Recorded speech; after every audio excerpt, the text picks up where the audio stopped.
Good morning fourth years. जैसे कि हमने लास्ट क्लास में देखा था, सैम्पलिंग टेक्निक के अंदर दो तरह की सैम्पलिंग टेक्निक्स होती है, प्रोबेबल सैम्पलिंग और दूसरी होती है नॉन प्रोबेबल सैम्पलिंग, या फिर कह सकते हैं रैंडम सैम्पलिंग और दूसरी होती है नॉन रैंडम सैम्पलिंग। तो दूसरा टाइप जो हम शुरू करने जा रहे हैं जो है नॉन प्रोबेबिलिटी सैम्पलिंग की बात करते हैं। नॉन प्रोबेबिलिटी सैम्पलिंग जो होती है, जिसको चार भागों में डिवाइड किया गया। सबसे पहला जो टाइप है वो है कन्वीनियंट सैम्पलिंग, दूसरा होता है स्नोबॉल या नेटवर्क सैम्पलिंग, तीसरा होता है कोटा सैम्पलिंग और चौथा होता है purposive sampling. In non-probability sampling, the sampling element are chosen from the population by non-random method, कि भी नॉन रैंडम मेथड से पॉपुलेशन के अंदर सैंपल को सेलेक्ट किया जाता है। In this type sample is less beneficial than the probability sampling. तो नॉन प्रोबेबिलिटी के अंदर जितने भी सैंपल सेलेक्ट किए जाते हैं उनकी वैल्यूज जो होती है वो प्रोबेबिलिटी की तुलना में कम होती है। तो सबसे पहला टाइप अगर अपन देखने चाहें तो कन्वीनियंट सैम्पलिंग। तो कन्वीनियंट मतलब आसानी।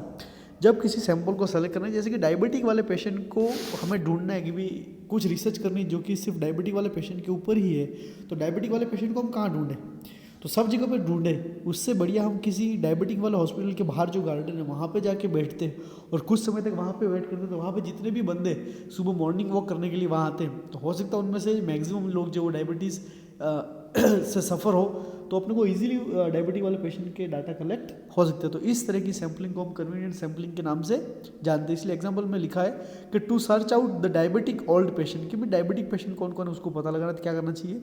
We seek for morning walker in the garden in front of research hospital. भी रिसर्च हॉस्पिटल के सामने जो भी गार्डन है वहाँ पे मॉर्निंग वॉकर वाले जितने भी लोग आते हैं उसमें से मैक्सिमम डायबिटिक वाले हो सकते हैं।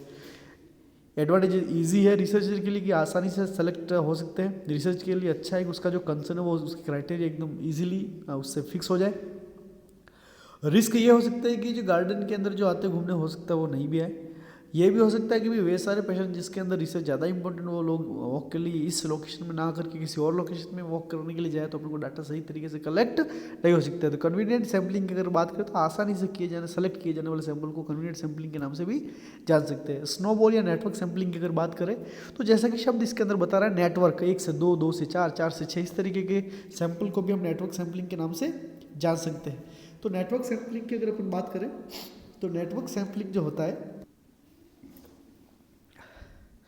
स्नोबॉल या नेटवर्क सैम्पलिंग जो होता है उसके अंदर सैंपल जो सेलेक्ट करने का तरीका वो एक नेटवर्क के रूप में होता है। जैसे कि आपकी स्क्रीन के सामने शो हो रहा है कि जैसे एड सोसाइटी वाले हैं 1% कलेक्ट डाटा, अल्कोहलिज्म वाले हैं, चाइल्ड एब्यूज़ है, ड्रग एब्यूज़ है, उस तरीके से हम उन लोगों के ऊपर कैसे डाटा कलेक्ट करते हैं। तो इसके अंदर देखना दो टाइप बताया गया। सबसे पहला add special linear, LINEAR linear message के अंदर पहले ने दूसरे को बताया, दूसरे ने तीसरे को बताया, तीसरे ने चौथे को बताया, एक के बाद एक लाइन के रूप में हम डाटा कलेक्ट कर सकते हैं। दूसरा होता है एक्सपोनेंशियल, मतलब घातांक के रूप में 2 के 4, 4 के 6, 4 के 8, जैसे घात होती है उस तरीके से।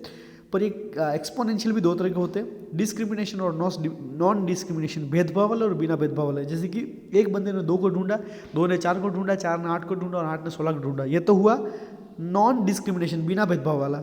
और डिस्क्रिमिनेशन की बात की, एक बंदे ने 2 को ढूंढा, दोनों में से एक ने कुछ काम नहीं किया, दूसरे ने ढूंढा, दूसरे ने फिर 2 ढूंढे, उसमें पहले ने कुछ नहीं किया और दूसरे ने किया। तो इस तरीके से एक एक बंदा ही एक्टिव रहता है जो सारा काम करता है, और जो दूसरा पैसिव होता है वो काम नहीं करता। इस तरह के डाटा सैम्पलिंग को हम स्नोबॉल या नेटवर्क सैम्पलिंग के नाम से जानते हैं। तीसरा होता है कोटा सैम्पलिंग। ये तो हमेशा आपने सुना होगा कि ये लड़कियों का कोटा है, ये लड़कों का कोटा है, टोटल 40 सीट है, उसमें से ST SC सबका अलग अलग कोटा है। तो अपने से पहले से डिसाइडेड है कि किसी भी रिसर्च के अंदर जब हम सैंपल सेलेक्ट करें तो कितने लोग का क्राइटेरिया है जो ये रहेंगे। जैसे कि 40 लोगों का सैंपल सेलेक्ट करना, तो 40 में से 8 लड़के चाहिए, 8 लड़कियाँ चाहिए, 8 बड़े चाहिए, 8 बूढ़े चाहिए, 8 औरतें चाहिए, तो टोटल 8 8 8 करके अलग तरीके से कोटा उनका फिक्स हो चुका। तो इस तरह की सैम्पलिंग को हम कोटा सैम्पलिंग के नाम से जानते हैं।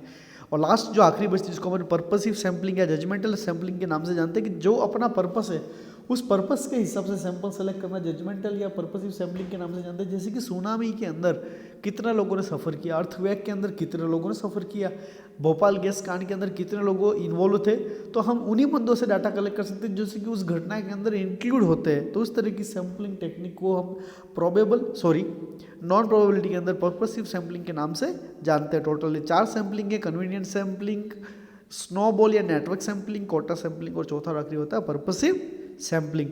Suitable conditions for sampling, sampling करने के लिए क्या क्या सूटेबल कंडीशंस हो सकती है कि इन्वेस्टिगेटर जो होता है वो उसका एरिया लार्ज नहीं होना चाहिए। When rules are to be established, जब उसके नियम बने तो वो फ्लेक्सिबल होना चाहिए। When the nature of population changing rapidly, कि जब नेचर जो है पॉपुलेशन का चेंज होता है तो अपने को ध्यान रखना ज़रूरी है। When the subject are willing to cooperate with the investigator, कि भी जो रिसर्च के अंदर जो सैंपल इंक्लूड हो रहा है उसका विलिंग, उसका मन होना चाहिए। सैम्पलिंग एरर क्या होता है, तो सैम्पलिंग एरर जो होता है वो है difference between population value and sample value, कि जो लोग वास्तव में है उनमें से जिन बंदों को आपने सेलेक्ट किया क्या वो उन पूरे ग्रुप की क्वालिटी शो कर रहे हैं, अगर नहीं कर रहे तो कितना अंतर पड़ रहा है लोगों की क्वालिटी में और उस बंदे जिस सैंपल की क्वालिटी में, तो दोनों के बीच के अंतर को हम सैम्पलिंग एरर के नाम से जानते हैं। सैम्पलिंग एरर जो होते हैं वो 3 तरह के होते हैं, फ्रेम एरर, चांस एरर और रेस्पॉन्स एरर। कि हमने कोई एक फॉर्मेट बनाया, उस फॉर्मेट के अंदर कुछ चीज़ कमी रहेगी तो वो फ्रेम एरर कहलाता है। चांस ही नहीं दिया उस सैंपल को सेलेक्ट करने वाला, चांस एरर कहलाता है। और रेस्पॉन्स एरर की कुछ पूछा पर सामने वाले ने जवाब नहीं दिया, उसको हम रेस्पॉन्स एरर के नाम से जानते हैं। उम्मीद करता हूँ ये पूरा टॉपिक आपको समझ में आया होगा। नेक्स्ट मिलते हैं डाटा कलेक्शन टॉपिक के साथ में। धन्यवाद।